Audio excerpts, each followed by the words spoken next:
The pancreatic constitution is one that I discovered myself after some 20 years or so of teaching. I kept referring to the students in the class as having perhaps a lymphatic iris with a pancreatic loading. What did I mean by that? I was really speaking about a central zone that had an orange central zone.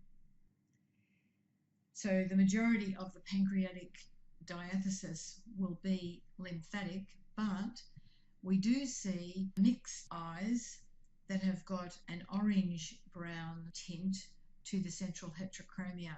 And these two display the same outcomes as the lymphatic pancreatic constitution.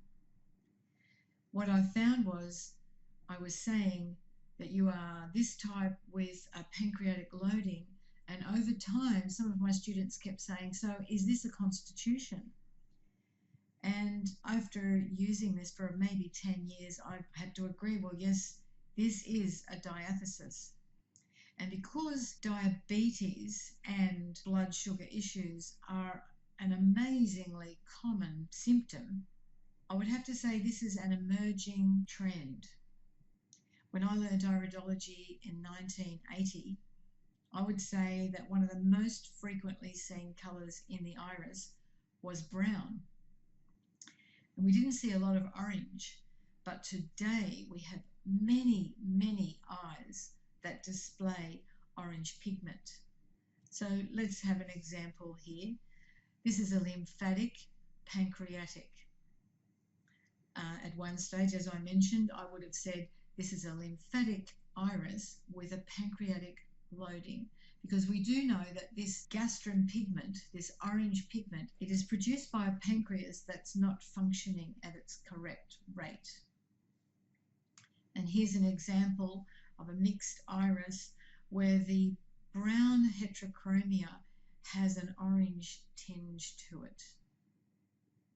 Other predisposing factors which potentiate this diathesis include pancreas lacuna, abridged collarette, or any oblique pupil flattening. So if we look at the chart here, we've got the pancreatic quadrant in each eye. Notice the red arrows pointing to the pancreas locations. If we have any lacuna in these areas, you should question your client about familial history. And 80% of people who have a pancreas lacuna in their right eye are related to a diabetic relative from the father's side. And if the lacuna is in the left iris, you need to question about the mother's side of the family. Other potentiating factors include any oblique pupil flattening. So you notice in these areas here, which are directly opposite pancreas zone, if we've got any flattenings in these areas, they too can indicate activation of this particular diathesis. So what does this look like? Here we've got a person who has a lacuna in her right iris in the pancreas zone. She also has a bridged collarette, and we'll learn about that when we do the collarette section, which is the next module. But this is her right iris, and her father is an insulin-dependent diabetic. Now, one thing that I want to emphasize here is when you have structural signs such as lacuna, it means that somebody in your family line, usually in the previous 3 generations, had a significant issue in the area in which that lacuna occurs. So I know that from this particular sign that this girl is related to somebody with an 80% likelihood of it being on her father's side that has had a significant pancreatic insult, which is likely going to be diabetes. This is further strengthened by the bridged collarette here, which is almost always going to relate that person to somebody who has had diabetes. So you might ask the question, well, if this person is related to somebody who is a diabetic, are they likely to become a diabetic? And the right answer there is that, of course, if we are genetically predisposed, it can happen to us. However, it does depend on how we eat, how we drink, what we think, how we live, and who we love. Here's another example, this time a left iris with a lacuna, again in the pancreatic sector. So I'm going to ask this person who is a lymphatic, see the colour is blue, so a lymphatic glandular, because she has a number of lacuna attached to the collarette in the glandular zone. So lymphatic colour, glandular structure, and pancreatic because of this orange central heterochromia. I'm going to say to her, people with eyes like this and a sign in this area are usually related to somebody that had diabetes. And there's an 80% likelihood that that would have been on your mother's side. And in this case, that was exactly the situation. Now, I did mention pupil flattening. And here again, we have a lymphatic iris with a pancreatic diathesis. She also does have a pancreatic lacuna, which means she is highly likely to be related to somebody on her father's side. This is a right eye who was diabetic. And the fact that she has this pupillary flattening directly opposite increases her personal likelihood of experiencing blood sugar disorders. So to just restate, a lacuna is a genetic sign of specific organ weakness in the family tree. We haven't discussed pupils yet, but by far the majority of children are born with perfectly round pupils. And so we do actually see changes in the pupil shape. So this pupil is ellipsoid in shape, but it's significantly flattened here opposite this pancreas sign. And she does have a pancreatic diathesis. So I would say, because this is an acquired sign, and because she has pigmentation, it's almost certain that she would be experiencing not necessarily diabetes, but certainly pancreas issues. So looking at some common complaints, we'll just have a look at another example. Here again, we have significant orange around the centre. And looking at our diagram, that's what we're looking at. So this is a lymphatic pancreatic. Some of you might refer to this as a mixed pancreatic. That's fine. Just ask the question, do they have difficulty making up their minds? Because remember, that was our keynote question for people that we thought might be mixed. Looking at these signs, we can also see here a lymphatic neurogenic structure with a pancreatic diathesis. So neurogenic, she's got the very small pupil and the very dense compact fibers, lymphatic colour, but she has got a pancreatic diathesis. So common complaints, diabetes in previous generation is a common finding. The client may experience dysglycemia and sugar cravings, and typically they do admit to having a sweet tooth. Skipping meals is the worst thing that they can do, since this increases the likelihood of mood swings. They often need small and more frequent meals and can also experience tremor relieved by food. Fasting does not usually suit people who have a pancreatic diathesis, and it can induce headaches. Digestive reaction to starchy foods often includes bloating, belching, and pain in the upper abdomen. This is most likely due to enzyme deficiency, because while enzyme does assist us in the metabolism and digestion of fats, it's the primary element needed for breaking down sugars and carbohydrates. Weight gain is often focused around the midriff and has a negative effect on the body mass index. Males with a waist measurement over 95 centimetres and women with measurements over 85 centimetres have an automatic increase in the risk of diabetes. And the so-called jelly belly or muffin top is often the result of overconsumption of comfort foods, including high glycemic index carbohydrates. Comfort eating in response to depression, boredom, and loneliness can activate the potential of this diathesis. And you know, I think really we've got to pay attention to the way that we live these days. When I was growing up, many moons ago, we all knew our neighbours. Most of us had mum and dad at home.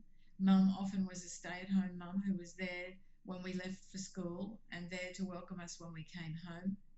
But these days, we have all types of families, blended families, single-parent families and the like, and even those who have the joy of a mother and a father in the household often work terrible hours, which limits time to spend with the children. And then these children grow up, and many people live in a climate of fear where they might not know their next door neighbour, or they're afraid to go out and meet new people. So, of course, this isolation breeds an environment where a lot of people do turn to comfort foods or drinks. Alcohol, after all, is dessert in a cup. There was a man called Bob Lucy who introduced Joseph Ungara's iridology to Australia, and I had the pleasure of studying with him in the 80s. He more or less moved Australian iridologists away from Bernard Jensen towards a more European style of understanding. Bob was completely focused on diabetes when I last studied with him. This was mid-90s, and he predicted that at least 30% of Australians were diabetic and another 30% were diabetic but didn't know it yet. I mean, we're talking 60%, that's pretty high. That was in 1990, and at the writing of my textbook in 2008, his predictions actually proved true in the sense that diabetes has reached pandemic proportions in all westernized countries. And statistics show that it's actually creeping up to join cardiovascular disease and cancer as the most common health problem in the world. Cancer now affects nearly half the population. It relies on glucose for proliferation. So there is a non-specific risk to all pancreatic types of cancer based on their addiction to sugary foods. The pancreas is one of our most emotionally responsive organs. In order for it to be healthy, we need to feel that we are loved, nurtured, needed, appreciated, acknowledged, and rewarded when we achieve our goals. Jealousy, peer rejection, grief, and being overlooked can trigger the onset of diabetes. The lady on your screen who's mentioned on page 94 in the textbook is a really sweet-natured person. I've known her well for over a decade. When you look in her kitchen cupboard, she has a whole shelf with all sorts of goodies, including chocolate, candy, cookies, and various sweet snacks. She can literally put her hand in that cupboard without even looking, and she knows exactly where to locate whatever it is that she's looking for on that shelf. She's a fantastic cook and makes delicious desserts and loves to feed her friends. Now, I said that the pancreas is a very emotionally responsive organ, and when we do IRIS 2, which is looking at the emotional aspects of the physical IRIS signs, you're going to learn that a lot of people become diabetic a couple of months after a significant rebuff, maybe being left out of a will, maybe being left out of a social circle, or losing a job, or not getting a job that they'd worked hard for 20 years. So they have this significant emotional insult, and 2 months or so later they're diagnosed with diabetes. So the pancreas is very emotionally responsive. Now, this person's father is a diabetic who is dependent on insulin. So she definitely has the diabetic link. And if you look, she has a definite lacuna right here and another here. And this is in the right eye, or the eye that comes from the father's side of the family. And significant amounts of orange pigment loading. But in her household, she feels absolutely emotionally secure. Her husband adores her, her girls adore her, even her sons-in-law think that the sun shines out of her shoes because she is a fabulous cook and a very generous person at that. So she's very emotionally well supported. So in her case, she would have to be extremely careful about not overdoing sugary foods, about making sure she follows the diet that will keep her well. I hope I'm painting a picture for you to help you understand. This is an emerging diathesis that's becoming very common, and I've seen this diathesis develop in a 10-year-old. So, you know, it's a colour that we can lay down over time, and especially when our eyes look, for example, like this one. This person would have been born with completely blue eyes, but over time developed this orange pigment.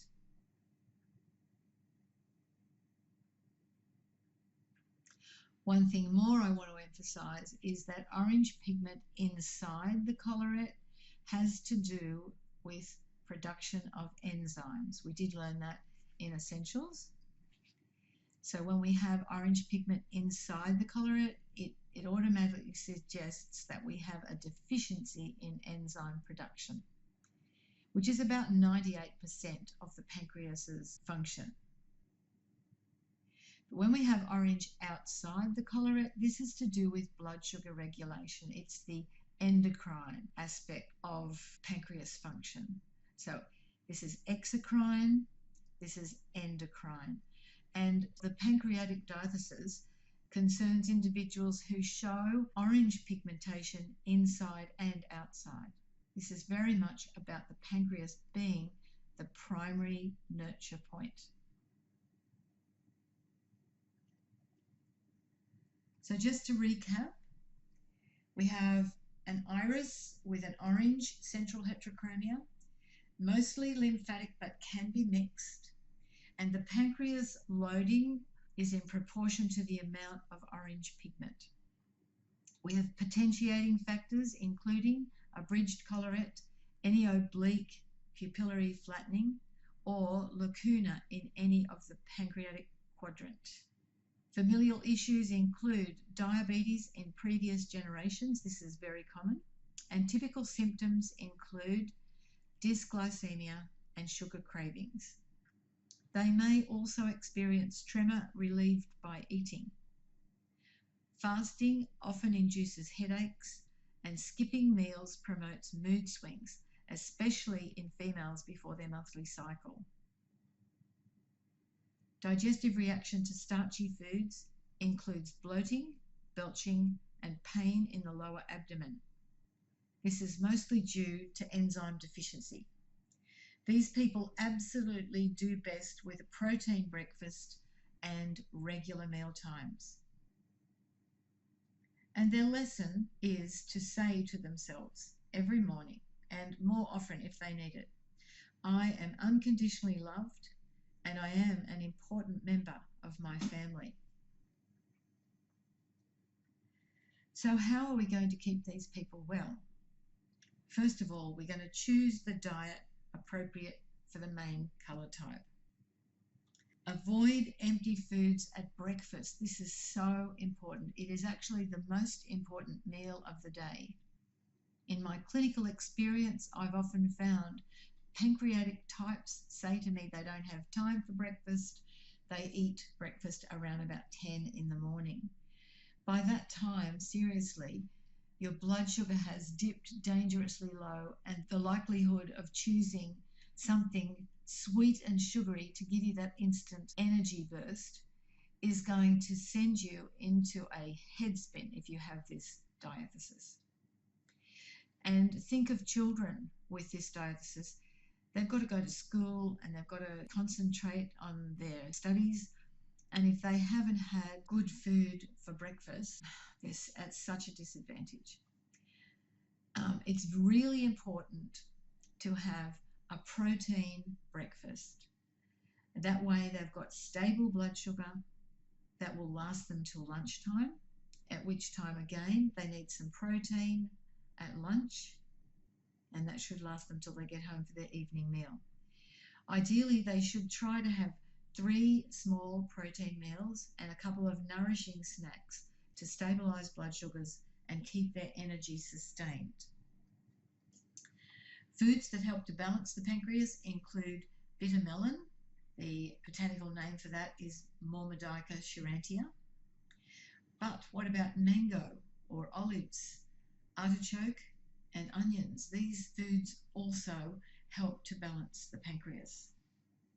Helpful herbs include cinnamon, and cinnamon is relatively cheap at the supermarket or your health food store. So half a teaspoon of cinnamon is ideal to have stirred into some yogurt on top of some fruit as a snack. It will help regulate the blood sugar, and it's a very low cost item. But if you want to take therapeutic doses of some herbs, you might use gymnema or garlic. These are also high in fibre and have a low glycemic index. And brewer's yeast is one of the highest sources of natural chromium. Common deficiencies. Chromium is the most common deficiency for this type, and they're also often deficient in magnesium, zinc, potassium phosphate, manganese and calcium. And some studies showed that taking these in conjunction with vitamin C in large doses actually reduced insulin requirements. Nearly 98% of pancreatic function is exocrine and only 2% is endocrine. And this raises the importance of considering digestive support, including pancreatic enzymes. With regard to breakfast, it's really important to avoid empty foods at breakfast. Toast and jam would send them on a roller coaster journey of energy spikes and lows. They need protein for breakfast. If they complain they don't have time to prepare something cooked, a protein shake could be suggested, and it might include half a teaspoon of cinnamon, which is especially useful to balance blood sugar. So I really hope that this has been some new information for you. This is, as I mentioned, one of the emerging diatheses. You'll find this frequently in your analysis of people. In fact, I would say maybe 15% of people with a diathesis actually have a pancreatic diathesis. And you will enjoy the feedback when you start asking them about their background. You're going to find a very high percentage of people with this have got a sweet tooth, nearly all of them in fact. And don't forget, sweets are not just sugary foods. Wine is one of the liquid sweets we forget is actually high in carbohydrates. So you do your questioning, ask people whether they relate to what you've learned about the pancreatic type, and this is an amazing thing for you to know about. And when you do identify somebody's inherent trends, they tend to believe in you as a practitioner because you pick this up just by looking at their eyes.